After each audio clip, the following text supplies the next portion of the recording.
कोयला घोटाले मामले में सबसे बड़ी खबर आपको बता दें, आईएएस रानू साहू को जमानत मिली है। सुप्रीम कोर्ट से इनको जमानत मिली, लेकिन जेल से छूटना आसान नहीं। ईओडब्ल्यू एसीबी दर्ज कर चुकी है नई एफआईआर। तो रानू साहू की मुश्किलें बढ़ती हुई क्योंकि कोर्ट ने उनको जमानत दे दी है, लेकिन एसीबी ईओडब्ल्यू ने नई एफआईआर दर्ज कर दी है। तो ये बड़ी अपडेट, बड़ी खबर आपको बता दें कि कोयला घोटाले मामले में आईएएस रानू साहू को जमानत दी गई और सुप्रीम कोर्ट से उनको जमानत दी गई है। कोयला घोटाले में रानू साहू का नाम सामने आया था, जिसके बाद से उनके ऊपर एफआईआर दर्ज हुई, उनको गिरफ्तार किया गया और अब आईएएस रानू साहू को जमानत दी गई है। तो सुप्रीम कोर्ट ने रानू साहू को जमानत दी, लेकिन जेल से छूटना उनके लिए आसान नहीं है, क्योंकि दोबारा से आपको बता दें कि ईओडब्ल्यू एसीबी ने नई एफआईआर दर्ज की है। तो आईएएस रानू साहू को अंतरिम जमानत मिली है। ये फिलहाल अपडेट हम आपको बता रहे हैं कि आईएएस रानू साहू को अंतरिम जमानत दी गई है। तो कोर्ट से रानू साहू को अंतरिम जमानत दी गई, लेकिन ईओडब्ल्यू और एसीबी ने नई एफआईआर वापस से दर्ज कर दी है। तो रानू साहू की मुश्किलें बढ़ती हुई, कोर्ट ने उन्हें अंतरिम जमानत दी है, लेकिन ईओडब्ल्यू ने नई एफआईआर दर्ज की है। तो इसके बाद देखना यह होगा कि अंतरिम जमानत मिलने के बाद भी रानू साहू के साथ आगे क्या कुछ होता है।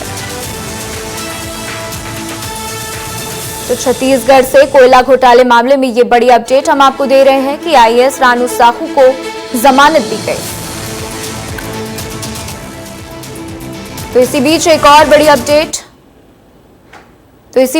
बड़ी अपडेट रायपुर में ईओडब्ल्यू और एसीबी ने 3 नए एफआईआर दर्ज किए हैं। तो ये एफआईआर निलंबित आईएएस रानू साहू, समीर बिश्नोई और निलंबित अधिकारी सौम्या चौरसिया के खिलाफ दर्ज की गई। ये एफआईआर आय से अधिक संपत्ति की धाराओं में दर्ज की गई है।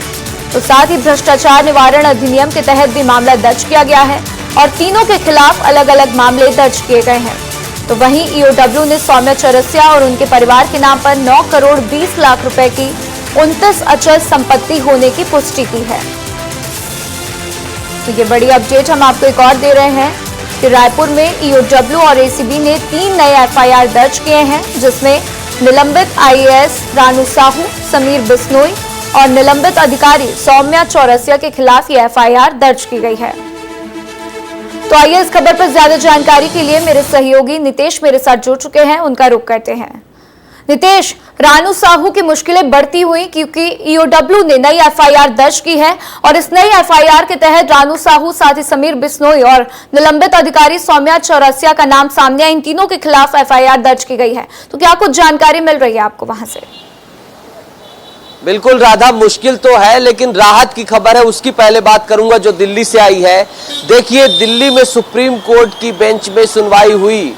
वहां पर पहुंचे कौन? मुकुल रोहतगी पहुंचे रानू साहू के जो वकील बनकर, और बहस चली, जिरह हुई, जमानत की बात हुई। और कोयला घोटाले मामले पर 2 नाम हैं जो कि है रानू साहू और इसके साथ ही दीपेश टांक। इन दोनों को 7 अगस्त तक के लिए अंतरिम जमानत दे दी गई है, यानी कि 7 तारीख तक आप बाहर हैं और अंतरिम रूप से बाहर हैं और फिर 7 तारीख तक आपको सरेंडर करना पड़ेगा। बहुत बड़ी खबर है। सौम्या चौरसिया की मुश्किलें यथावत हैं, जो कि भूपेश बघेल की करीबी थी, लेकिन अब जो है रानू साहू और दीपेश टांग को जो है राहत दे दी गई है। रवि मेरी मेरे सहयोगी हैं, ज्यादा जानकारी हम दोनों साझा करेंगे। 7 तारीख तक दी गई, लेकिन ध्यान रखिएगा एसीबी और ईओडब्ल्यू, एंटी करप्शन ब्यूरो और इकोनॉमिक अफेयर विंग जो है, इन दोनों ने क्या किया? सुबह ही मामला दर्ज किया। क्या कि जो पद का दुरुपयोग इन्होंने 2010 से लेकर जो 2022 तक ये अपने पद में थी, कोयला घोटाले में लेवी वसूली गई और 9 से 10 करोड़ की बेनामी संपत्ति बनाई गई है। रवि, क्या क्या ताजा अपडेट है, क्या क्या जानकारी है, दर्शकों के साथ साझा करिए और जो वर्डिक्ट है उसको भी हम दर्शकों के साथ बताएंगे। देखिए, इसको राहत तो कह सकते हैं कुछ दिनों के लिए, क्योंकि कई साल, 1 साल से ज़्यादा समय हो गया रानू साहू जेल में है, लेकिन उनकी मुश्किलें छत्तीसगढ़ में जो जांच एजेंसी है ईओडब्ल्यू और एसीबी, उन्होंने बढ़ा दी है। कैसे बढ़ा दी है उसको समझाते हैं। जो आय से अधिक संपत्ति के मामले में नई एफआईआर दर्ज की गई है, उसके अनुसार जो 2015 से 2022 के बीच जो रानू साहू ने काम किया, इस दौरान उनकी जो कुल संपत्ति होनी चाहिए थी, अभी तक उनके सर्विस की कुल संपत्ति केवल 92 लाख रुपए है, जो कि उन्होंने संपत्ति खरीदी है। इस दौरान, वो है 4 करोड़ से ज्यादा रुपए की। तो 92 लाख में 4 करोड़, आप देख लीजिए 3 करोड़ 8 लाख, 3 करोड़ 8 लाख कहां से आए उनके पास। इस मामले पे जांच होगी। ईओडब्ल्यू ने इस पर एक FIR दर्ज की है। इसमें सिर्फ रानू साहू नहीं, इसमें सौम्या चौरसिया और समीर बिश्नोई का भी नाम है। समीर बिश्नोई ने अपने पत्नी के नाम पर 5 करोड़ की संपत्ति खरीदी है। इसके अलावा जो सौम्या चौरसिया है, उन्होंने सबसे ज्यादा 9 करोड़ की संपत्ति उन्होंने खरीदी है। तो सोचिए कि कितना बड़ा भ्रष्टाचार होगा, कितना ज्यादा पैसा इन अधिकारियों ने कमाया है। तो इस पर जब जांच होगी तो इनको फिर से गिरफ्तार किया जा सकता है। खासकर रानू साहू को तो कुछ दिनों की राहत मिली है, लेकिन इन दोनों अधिकारियों को, सौम्या चौरसिया और समीर बिश्नोई को, कोई राहत नहीं मिली है। दो चीजें हो गई। अब एक तरफ सुप्रीम कोर्ट का जो वर्डिक्ट है, जो जजमेंट है, उसे लेकर जो भी, माफ कीजिएगा, जो बेल ऑर्डर है, जो मिल गई है जमानत, वो लेकर एक तरफ जेल पहुंचेंगे उनके वकील, दूसरी तरफ ईओडब्ल्यू और एसीबी भी पहुंचेगी दूसरा अपना सामान लेकर गिरफ्तार करने के लिए इस एफआईआर को लेकर। तो कुल मिलाकर बहुत ज्यादा पशोपेश हो गई है रवि। बिल्कुल बिल्कुल, जेल के बाहर निकलना बहुत कठिन है रानू साहू के लिए, क्योंकि जेल के ठीक दरवाजे में राहत की खबर भी आई है और वहां उनकी मुश्किलें बढ़ने वाली भी खबर आई है। दोनों तरफ से वकील जाएंगे, दोनों तरफ से गिरफ्तार, एक तो छूटने वाली है और दूसरा पकड़ने वाला मामला है। तो ऐसे में मुश्किल रानू साहू की कम नहीं हुई है। नितेश, रवि से सवाल करिएगा नितेश, ऐसे में जो उनको अंतरिम जमानत दी गई है, क्या ये कैंसिल हो सकती है? क्या इस तरीके के भी कुछ प्रावधान है कि उनकी अंतरिम जमानत को फिर कैंसिल किया जा सके? रानू साहू को बेल मिली है, अंतरिम बेल मिली है 7 तारीख तक के लिए, 7 अगस्त तक के लिए, लेकिन दूसरी तरफ एसीबी और ईओडब्ल्यू ने चार्जशीट भी दाखिल कर ली है। किस लिए? बेनामी संपत्तियों के लिए, धन उगाही के लिए, अपने परिवारजनों के नाम से बहुत ज्यादा पैसा जो है वसूलने के लिए। और दोनों ही है कि जैसे ही अंतरिम बेल मिलेगी तो हो सकता है कि उन्हें जेल ले जाया जाए। यही सब कुछ चल रहा है और जो भी अपडेट होगी विस्तार न्यूज लगातार बताता रहेगा, ऑर्डर भी दिखाएंगे। हर बिल्कुल, जैसे ही आगे की अपडेट मिलेगी हम आपका एक बार फिर रुक करेंगे। हमारे साथ जानकारी साझा करने के लिए आपका शुक्रिया। तो एसीबी ईओडब्ल्यू के एक्शन पर विधायक अजय चंद्राकर का बयान भी सामने आया। ईओडब्ल्यू एवं ईडी अपनी कार्रवाई कर रही है तो न्यायालय अपनी कार्रवाई कर रही है और मामला अभी भी न्यायालय में है, तो इसलिए हमें इस पर बात नहीं करनी चाहिए। साथ ही राजनीतिक लोग भी कुछ अंदर हैं तो कुछ बाहर और कुछ फरार हैं। तो अजय चंद्राकर का बड़ा बयान सामने आया। अजय चंद्राकर ने कहा है कि ईओडब्ल्यू और एसीबी अपना काम कर रही है और ये पूरा मामला न्यायालय से जुड़ा है और न्यायालय अपना काम कर रही है। तो ऐसा नहीं है कि राजनीतिक लोगों पर कार्रवाई हुई है। भूपेश बघेल ने सभी पर एक समान कृपा की है।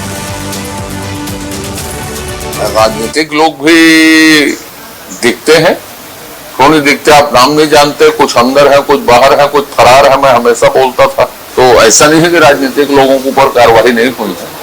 भूपेश बघेल जी ने सभी वर्गों के ऊपर समान रूप से दया की।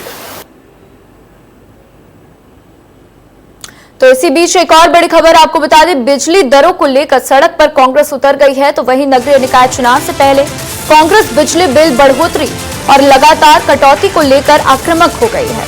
तो राजधानी रायपुर में बिजली कटौती को लेकर कांग्रेस प्रदर्शन कर रही है और ये विरोध कांग्रेस बढ़े हुए बिजली बिल को लेकर भी किया जा रहा है। तो साथ ही इस मुद्दे को कांग्रेस विधानसभा में भी उठाने की तैयारी में जुटी है और कांग्रेसी नेता साथ ही कार्यकर्ता प्रदेश भर में बिजली के मुद्दे पर सड़कों पर उतरे हैं। तो ये तस्वीरें रायपुर की हम आपको दिखा रहे हैं कि कांग्रेस नेता बिजली बिल को लेकर प्रदर्शन कर रहे हैं, बिजली कटौती को लेकर प्रदर्शन कर रहे हैं। तो दो चीजें हैं, एक कि रायपुर शहर में बिजली ज्यादा कट रही है और दूसरा कि बिजली के बिल में बढ़ोतरी की गई है और इन दोनों ही मुद्दे पर कांग्रेस लगातार प्रदर्शन कर रही है।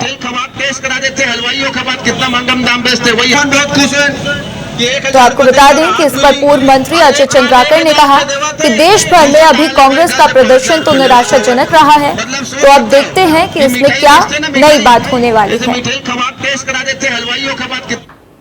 देश भर में, प्रदेश में अभी तो कांग्रेस का प्रदर्शन निराशाजनक ही रहा है चुनाव में। अब और कौन सा प्रदर्शन वो करने जा रही, देखते हैं कैसा होता है, क्या प्रदर्शन है। तो कांग्रेस क्या है, बैठ के ही करना उनका काम रह गया। अभी अब 5 साल अगले चुनाव तक बैठ के ही करेंगे और क्या।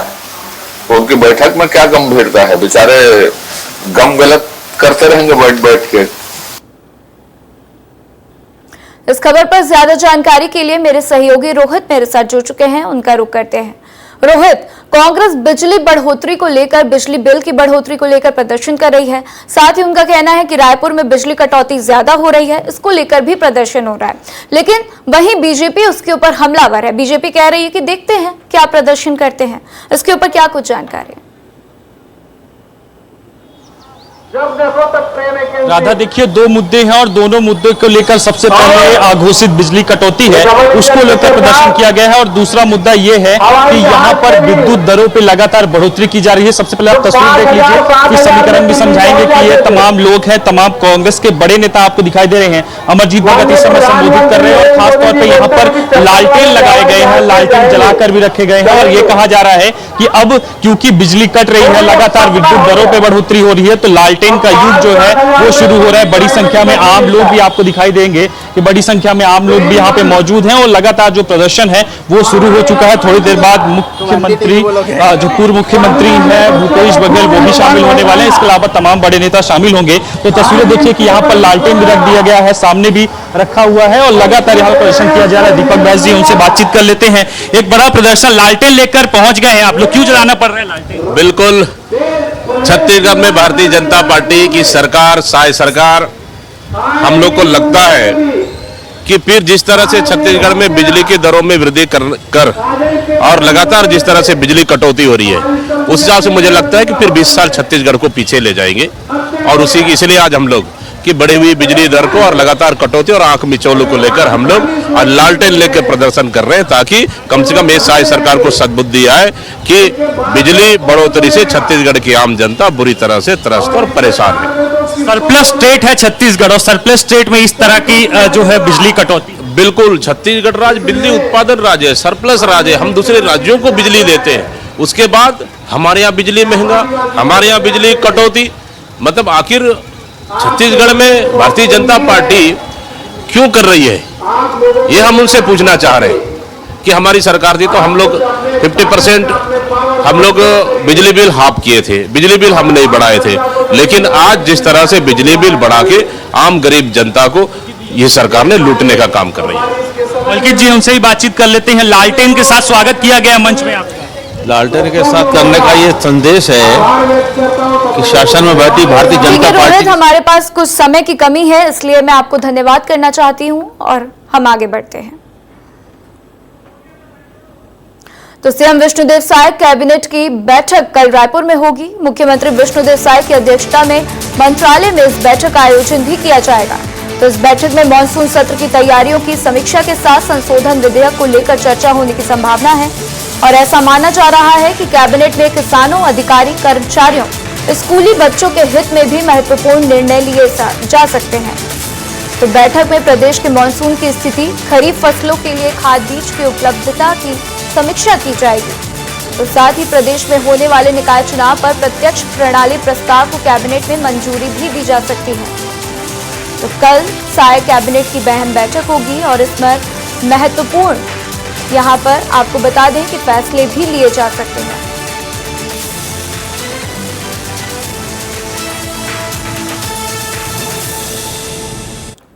तो इसी बीच एक और बड़ी खबर आपको बता दें, स्कूल में तालाबंदी कर अनिश्चितकालीन धरने पर ग्रामीण बैठ गए हैं। तो भानु प्रतापपुर के भैंसा कनहर के स्कूल में तालाबंदी पर धरने पर बैठे लोग और साथ ही स्कूल में ताला लगाकर जाने से बच्चे स्कूल के बाहर जमीन पर बैठकर पढ़ाई करते हैं। तो ग्रामीणों का कहना है कि 1996 से संचालित हो रहा है स्कूल, पर अब तक भवन नहीं बना और भवन के अभाव में बच्चों को परेशानी भी उठानी पड़ती है। तो लंबे समय से मांग रहे हैं और उनको कहना है कि लंबे समय से मांग करने के बावजूद भी प्रशासन उनकी सुनवाई नहीं कर रहा है। तो कांकेर की ये खबर है, आप देख रहे हैं कि अनिश्चितकालीन धरने पर ग्रामीण बैठ गए हैं और स्कूल में ताला लग जाने से बच्चे स्कूल के बाहर ही जमीन पर बैठकर पढ़ाई कर रहे हैं। तो आइए इस खबर पर ज्यादा जानकारी के लिए मेरे सहयोगी तामेश्वर जुड़ चुके हैं, उनका रुख करते हैं। तामेश्वर, क्या कुछ जानकारी मिल रही है? लोगों का कहना है, बच्चों का कहना है कि सरकार ढिलाई कर रहा है, प्रशासन की तरफ से ढिलाई की जा रही है, बच्चों को उनकी मांग पूरी नहीं की जा रही है और उनकी मांग चूंकि पूरी नहीं हो रही है इसलिए बच्चों को स्कूल के बाहर ही जमीन पर बैठकर पढ़ाई करनी पड़ती है। जी बिल्कुल, देखिए ये पूरा मामला जो है भानु प्रतापपुर ब्लॉक के भैंसा कनार का गांव का है। 1996 से यहाँ स्कूल भवन संचालित हो रहा है। आप सोचिए अभी तक जो है पूरी तरीके से स्कूल भवन जर्जर हो गया है। बच्चे जो है जान जोखिम में डालकर उस भवन में पढ़ाई करने को मजबूर हैं। लगातार वहां के जो ग्रामीण है वो ये मांग करते रहे कि इस भवन की मरम्मत कराई जाए, लेकिन अब तक मरम्मत नहीं होने के कारण मजबूरन आज ग्रामीणों और स्कूली बच्चों को गेट में ताला लगाकर स्कूल के बाहर जो है बैठने को मजबूर है। हालांकि इस पूरे मामले में जो प्रशासनिक बीओ है, ब्लॉक एजुकेशन ऑफिसर है, वो गए हैं और उनको समझाइश दी और 4 महीना का जो है मौका मांगे हैं। 4 महीने में जो स्कूल भवन की मरम्मत कराई जाएगी, वो भी तब जब ग्रामीण और बच्चे जो है इस तरीके से प्रदर्शन कर रहे हैं। उसके बाद जो है स्थानीय शिक्षा विभाग को जो है होश आ रहा है। इससे पहले तक जो है किसी प्रकार का मरम्मत का न एस्टीमेट बनाया गया था, न किसी प्रकार की कोई बात कही गई थी। इसी का आक्रोश है कि ग्रामीण और बच्चे जो है बाहर ताला लगाकर स्कूल के बाहर बैठने को मजबूर हुए हैं। जी तामेश्वर, तो क्या बच्चों का क्या कहना है, उनके घर वालों का क्या कहना है? क्या वो बीओ की बात मानने को तैयार हैं? क्योंकि उन्होंने वादा किया है कि 4 महीने के अंदर जो ये सभी काम पूरे कर दिए जाएंगे। जी बिल्कुल, बच्चे और ग्रामीण और वहां के जो पालक हैं वो उठने को बिल्कुल तैयार नहीं हुए थे। उसकी जिस तरीके से तैयारी से वो आए थे, फ्लैक्स छपवाकर अनिश्चितकालीन आंदोलन की बात कह रहे थे स्कूल भवन जब तक नहीं बनता है, लेकिन बीओ ने 4 महीने का समय मांगा है। इस 4 महीने में स्कूल भवन की मरम्मत कराने की बात कही है। इसके बाद ही ग्रामीणों ने कहा कि एक बार और मौका दे दिया जाए कि जब स्कूल भवन मरम्मत करने की बात आ रही है तो हो सकता है मरम्मत हो जाए। बहरहाल जो है बच्चे अंदर घुस गए हैं और कहीं ना कहीं अभी भी जो है ये 4 महीने के वक्त में जान जोखिम में डालकर उस स्कूल भवन है वहां जो है बच्चे पढ़ाई करने को मजबूर होंगे। जी ठीक है तामेश्वर, हमारे साथ जानकारी साझा करने के लिए आपका शुक्रिया। इसी बीच कांकेर से एक और बड़ी खबर आपको बता दें, शिक्षकों की कमी को लेकर लामबंद हुए परिजन और स्कूली बच्चे। तो तपती धूप में स्कूल में ताला जड़कर स्कूल के सामने बैठे पालक और मासूम बच्चे। तो 3 सालों से स्कूल में शिक्षकों की कमी है और एक ही शिक्षक के भरोसे संचालित हो रहा है स्कूल। तो शिक्षकों नहीं होने से स्कूल में संख्या दर्जन में भी कमी आई है। तो शिक्षकों की कमी होने से आपको बता दें कि संख्या में भी कमी आई है बच्चों के। और बालोद की ये खबर हम आपको बता रहे हैं कि घंटों बीत जाने के बाद भी कोई भी प्रशासनिक अमला वहां पर नहीं पहुंचा है। तो बालोद जिले के जुन्ना पानी स्थित शासकीय प्राथमिक स्कूल का ये मामला सामने आया है।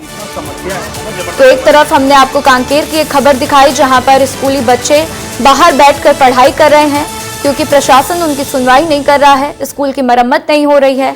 तो वहीं दूसरी तरफ हम आपको एक खबर बालोद की दिखा रहे हैं जहां पर शिक्षक नहीं है और शिक्षक न होने के कारण जो है बच्चों में भी कमी आ रही है, बच्चों की संख्या भी घटती हुई दिखाई दे रही है। तो आइए इस खबर पर ज्यादा जानकारी के लिए मेरे सहयोगी रवि मेरे साथ जुड़ चुके हैं, उनका रुख करते हैं। रवि, शिक्षकों की कमी को लेकर परिजन और स्कूली बच्चे लगातार धरना प्रदर्शन कर रहे हैं। बालोद जिले में लोगों की मांग है कि स्कूल में शिक्षकों की नियुक्ति की जाए क्योंकि बच्चों को इससे पढ़ाई करने में दिक्कत होती है। देखिए, स्कूलों में बच्चे ये इसलिए परेशान है क्योंकि उनके टीचर नहीं है। टीचर होंगे तभी तो पढ़ाई होगी। तो बच्चों के साथ साथ उनके परिजन परेशान है कि हमारे बच्चे अगर पढ़ाई नहीं कर पाएंगे तो उनका भविष्य क्या हो। ये स्कूल में ताना किया गया है, जल्द में को भर्ती की जाए ताकि बच्चों की पढ़ाई अच्छे हो सकती। फिलहाल तक अभी तक ठीक है रवि, आपकी कुछ मुझे आवाज नहीं मिल पा रही है। हमारे साथ जानकारी साझा करने के लिए आपका शुक्रिया। तो प्रदेश कांग्रेस अध्यक्ष दीपक बैज ने सीएम विष्णुदेव साय सरकार पर निशाना साधा है। पीसीसी चीफ ने सरकारी स्कूल भवनों के रखरखाव में हो रही देरी को मुद्दा बनाते हुए प्रदेश सरकार से सवाल पूछा है। उन्होंने कहा कि शिक्षा मंत्री के इस्तीफे के बाद आखिर इस विभाग को कौन संभाल रहा है। तो पीसीसी चीफ ने कहा है कि शिक्षा जतन योजना के तहत उनकी सरकार ने स्कूल भवनों के रखरखाव और मरम्मत का काम किया था, लेकिन पिछले 6 महीने में सरकारी स्कूलों के रखरखाव का काम करने में भाजपा सरकार विफल रही है। जिस तरह से हमारी सरकार ने बिजली बिल हाफ देकर 44, 45 से 50 लाख उपभोक्ताओं को हर महीने राहत देने का काम किया, लेकिन भारतीय जनता पार्टी की सरकार आते साथ उन योजनाओं को बंद कर बल्कि बिजली बिल में 80% बढ़ोतरी कर 45 से 50 लाख उपभोक्ताओं को उनके पेट में सीधा लात मारने का काम भारतीय जनता पार्टी की सरकार ने की है। इसलिए हमारा 1 दिवसीय धरना प्रदर्शन कल 8 तारीख को रहेगा। तो वहीं भाजपा प्रदेश अध्यक्ष किरण सिंह देव ने पीसीसी चीफ के आरोपों को खारिज किया है। उन्होंने कहा कि प्रदेश की साय सरकार शिक्षा व्यवस्था को दुरुस्त करने को लेकर गंभीर है और स्कूल भवनों के रखरखाव और मरम्मत का काम भी किया जा रहा है। हम इस दिशा में आगे बढ़ रहे हैं। आदरणीय मुख्यमंत्री जी का विशेष अधिकार है, निश्चित रूप से बहुत जल्दी ये हो जाएगा। और देखिए इस तरीके से समुचित रूप से अभी मेरे यहाँ जगदलपुर विधानसभा में मैंने अभी पूरे उन्नयन से लेकर और मरम्मत का काम हमने दिया है। बहुत तेज गति से ये चालू हो रहा है। निश्चित रूप से जहाँ कमियाँ हैं, खामियाँ हैं, हमारे मुख्यमंत्री आदरणीय विष्णुदेव साई जी बहुत संवेदनशील है और शिक्षा के क्षेत्र को लेकर किसी भी प्रकार की कॉम्प्रोमाइज नहीं की जाएगी। पटवारी संघ ने आज अपनी हड़ताल शुरू कर दी है। यह हड़ताल पटवारी संघ अपने 32 सूत्रीय मांगों को लेकर शुरू किया है। नया रायपुर स्थित टूटा धरना स्थल में यह प्रदर्शन पटवारी संघ द्वारा किया जा रहा है। तो वहीं प्रदेश के हजारों पटवारी अपने अपने जिले में रहकर प्रदर्शन कर रहे हैं। तो भूइयां सॉफ्टवेयर में आ रही दिक्कत के साथ कंप्यूटर, प्रिंटर, इंटरनेट की सुविधा और अतिरिक्त भत्ता सहित 32 मांगों को लेकर पटवारी संघ ने ये मोर्चा खोला है।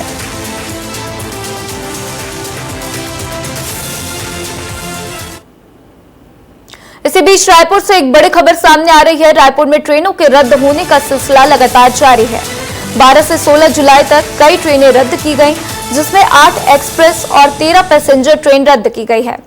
तो सीटिंग, कनेक्टिविटी और ऑटो सिग्नल के काम की वजह से ये सभी ट्रेनों को रद्द किया गया है। तो लगातार ऐसी खबरें आ रही हैं। कुछ दिन पहले भी 21 ट्रेनों को रद्द किया गया था और फिर अब ये खबर सामने आ रही है कि 12 से 16 जुलाई तक 8 एक्सप्रेस और 13 पैसेंजर ट्रेन रद्द रहेंगी। राजधानी रायपुर में खराब सड़क व्यवस्था और लूटपाट को लेकर लोगों ने बड़ा फैसला लिया है। स्थानीय लोगों ने इस तरह के मामले से परेशान होकर चुनाव बहिष्कार करने का फैसला किया। लोगों ने यह फैसला खराब सड़क, जलभराव, बंद स्ट्रीट लाइट और लूटपाट से परेशान होकर लिया है। तो स्थानीय लोगों ने कई बार जोन 9 कमिश्नर संतोष पांडे और पार्षद गोपेश साहू से शिकायत भी की है, लेकिन मामले में संतोषजनक निराकरण न होने के नाते लोगों ने नगरीय निकाय चुनाव बहिष्कार करने का फैसला किया है।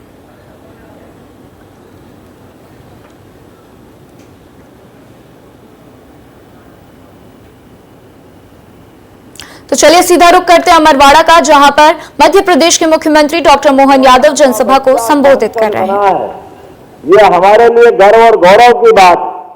अभी तक तो बाहर से आके बनते थे, लेकिन पहली बार ये हमारा घर का बच्चा सांसद बना। एक बार फिर अभिनंदन करें हमारे बंटी भाई के लिए। और मैं आभार मानता हूं भाजपा के आपके सांसद बनने के लिए। इसलिए मैं सभा करने 2 कारण से आया हूं। इस मंच पर मौजूद जिलाध्यक्ष शेषराव जी, अभिनंदन करें शेषराव जी यादव जी का, जो भाजपा के जिलाध्यक्ष है। और अभी अभी हमारी लोकप्रिय मंत्री गोंडी भाषा में कितना बढ़िया बोलती है।